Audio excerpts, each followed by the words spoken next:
There's always a generation gap in communication, regardless of who they are, but the age and generations are going to impact that. Obviously, the younger generation is very much involved in social media.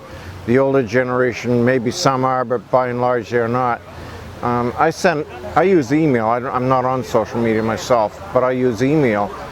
And one of the things that we do is go down to Florida every year to meet with the Masons that have moved down to Florida for the winter or for full time. And I used email to communicate with them, and there were like 600 emails that went down, and there were only 300 that were receiving email out of the 600 that were there, and of those only 4 read my message. So you get the older generation, they probably aren't even doing email, let alone social media. Right. Whereas the younger folks, of course, are very much involved in social media. But I'm a firm believer that communication is really important, as long as it's above board, clean, and doesn't affect our principles as far as Masonry is concerned. By all means, go for it.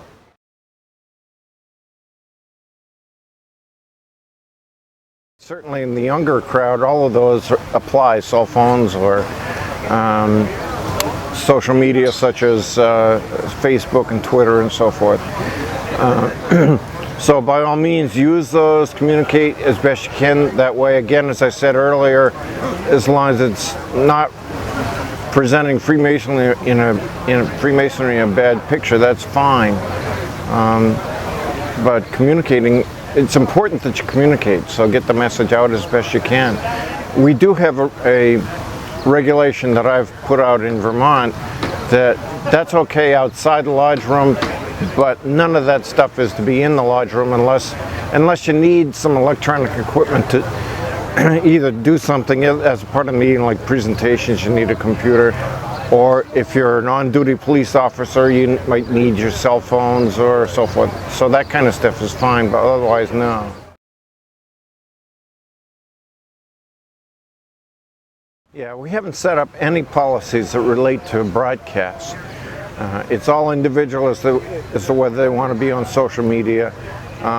The only thing we've done as a Grand Lodge, as I said, is making sure that anything you do is clean and presents Freemasonry in a positive light. But other than that, we haven't said a word one way or the other.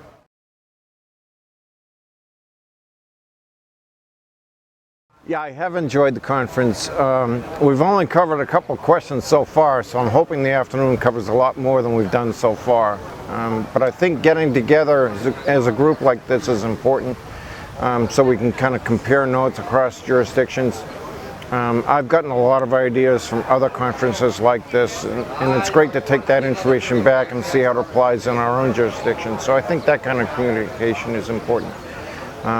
My sister used to live in Connecticut, so I've been in Connecticut a lot, and I like the state. Vermont maybe is better, but that's just personal feeling.